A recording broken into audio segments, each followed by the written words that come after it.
at me sharply. This isn't about me versus him anymore, I continued. It's about truth, about whether you're willing to let the truth be public.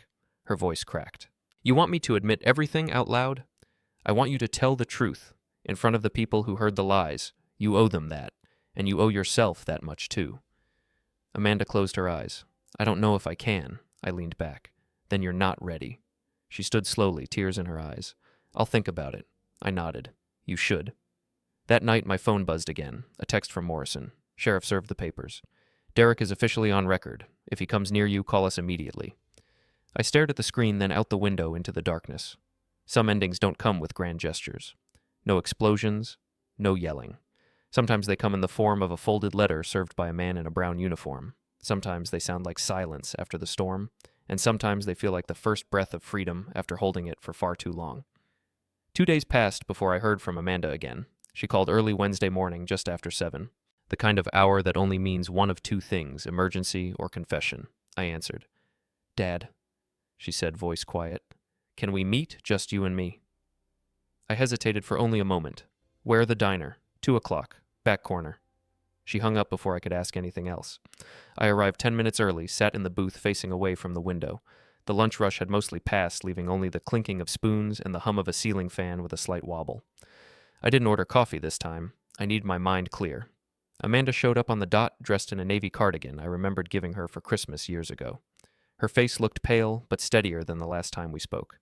She sat across from me without speaking for a moment. Then softly, he's gone. Gone. Packed a bag last night while I was sleeping, took the truck some cash, left a note that said, I'll fix this, don't wait up. I said nothing. I don't know where he went, she added. And part of me doesn't care. That's a start, I replied. She looked down at her hands, fingers picking at a loose thread on her cuff. I read everything you left at the bank, she said. The statements, the copies, the notes you took. I didn't know it was all so organized. I gave her a small, sad smile. I've been a banker longer than I've been a father. Organization is what kept me from losing my mind. Amanda nodded, eyes shimmering. I want to fix this, she whispered. Then you know what that means. She looked up, and this time there was no avoidance in her eyes. You want me to go public, say everything, admit everything. I want you to take responsibility, I said gently, for your silence, your complicity. I don't want revenge, I want truth, not just for me, for you. And if I do, she asked, then maybe I said we start over, slowly, carefully, like two people learning how to trust each other again. She was quiet for a long time. I was scared, she finally said. I thought if I didn't stand by him, I'd be alone. I nodded. You wouldn't have been. I know that now. I leaned forward. Sunday service, Grace Lutheran, testimony time. She blinked. You want me to do it there? Where everyone can hear, I said. Where the lies were whispered, the truth needs to echo louder. Amanda's shoulders slumped. What if I can't do it? What if I get up there and freeze, then at least you tried, I said. But if you stay silent, the silence becomes agreement. She sat back, took a shaky breath. And after that, I paused. I've already changed my will, I said softly. The house is going to the Renfield Renewal Program, housing for veterans and their families. People who understand sacrifice. Her eyes widened. Even if I come forward, yes, I said, because this isn't about earning an inheritance. It's about restoring respect. And that doesn't come with property deeds. Amanda looked away, blinking quickly. I'll be there, she said after a long silence. I'll speak. I nodded, not with triumph, but with something gentler, like watching the first green leaf return after a long winter. She stood, wiped her hands on her jeans.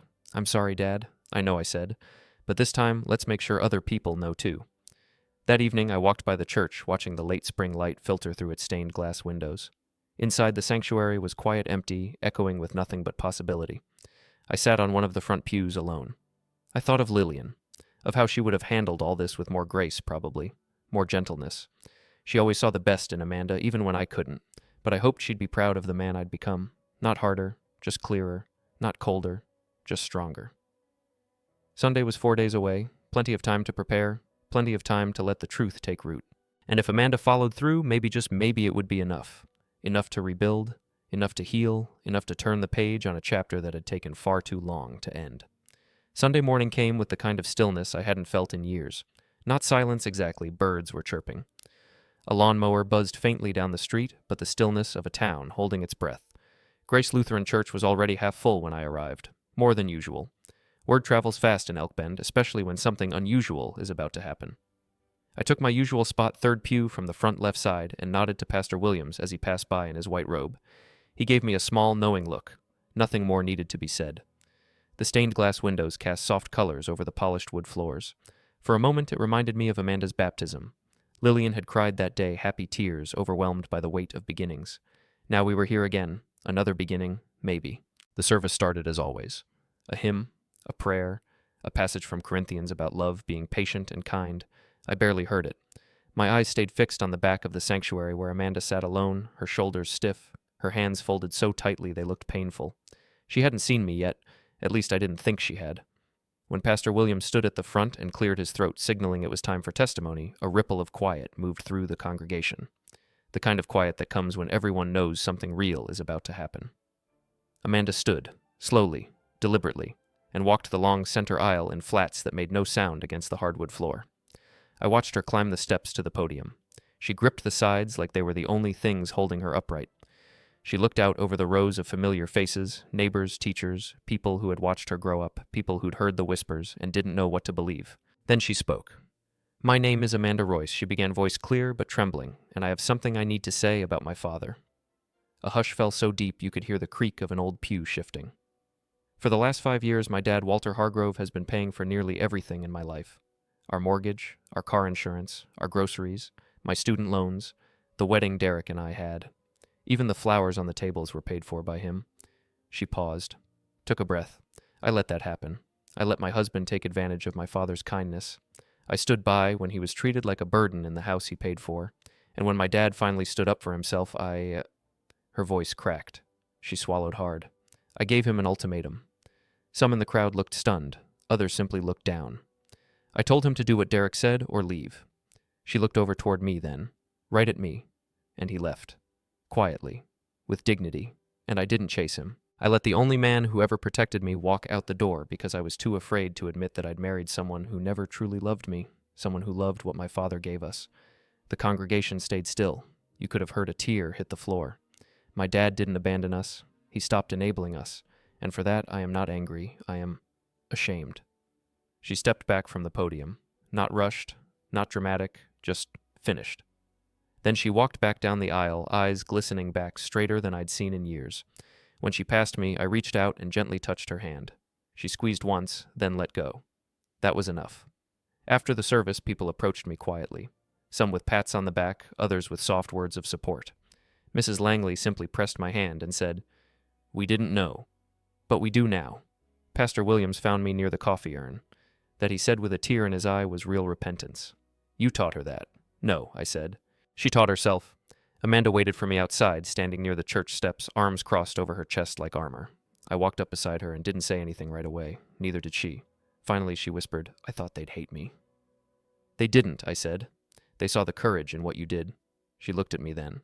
What happens next? I looked out over Elk Bend, the trees, the quiet streets, the same post office we'd visited for decades.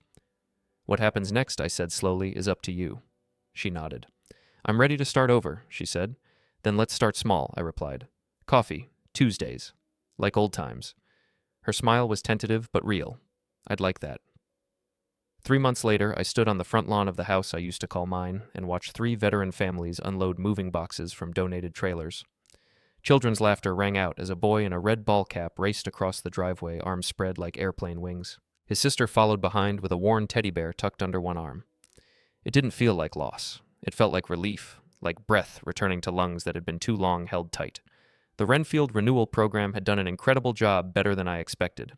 They preserved the bones of the house, the original porch swing, the hardwood floors Lillian and I had refinished all those years ago, but they'd converted the interior into 3 modest but private apartments, each with its own small kitchen and bedroom and shared living areas for community meals. The old dining room now held a long table, meant for 12. Not a single chair belonged to Derek. A woman in army fatigues approached, wiping her brow with the back of her hand. She had the posture of someone who knew exactly how much effort things required, but carried herself with grace anyway. "Mr. Hargrove," she asked. "That's me," I said. She extended a hand. "Staff Sergeant Maria Santos. We just moved into the back unit. My kids are the ones already breaking the sound barrier." I chuckled. "They're welcome to. This yard's heard worse." She smiled. "This opportunity, it means everything to us. You didn't have to do this, but you did." I looked out across the trimmed lawn where another family was unrolling a weathered rug onto the front porch. I built this house on the idea that home meant safety, I said. It stopped feeling that way a long time ago, but maybe now it can again for someone who truly understands what it costs to protect things worth keeping. Maria nodded, eyes glassy. You remind me of my dad. I didn't ask more. I just gave a quiet nod and stepped back to let her join her children. Later that afternoon, I returned to my cabin by the lake, my new home, my true home. It wasn't large, a 2-bedroom place with slanted ceilings and a screened-in porch, but it held everything. I needed a kettle, a fishing rod, a stack of well-worn books, and a view of Lake Renfield that caught fire every evening at sunset. I sat on the dock with a cup of coffee, watching the ripples dance under the amber light. The Osprey was back diving with casual authority, plucking silver from silence. A text buzzed on my phone. Amanda. Dad. I spoke to the lawyer today. The divorce papers are filed. Counseling starts next week. Would you be willing to meet for lunch soon? I don't want to rush anything. But I'm trying. I really am. I stared at the message for a long moment, then typed back, Here, lunch sounds good. Pick the place. Your treat. 3 dots danced across the screen, then disappeared. Deal. That night, I pulled out the leather-bound journal I'd been keeping since the day I left Renfield Road. Inside were notes, financial logs, appointment times, dates of legal filings, but also thoughts I hadn't spoken aloud. One entry stood out written in shaky ink the morning I'd moved into the motel. I am not broken. I am not forgotten. I am not anyone's burden. This is not the end. This is the beginning. I underlined that sentence now, twice. Then I added one more line beneath it, and this house wasn't taken from me. I gave it on purpose with clarity and peace, because healing isn't just walking away from harm. Sometimes it's turning pain into shelter.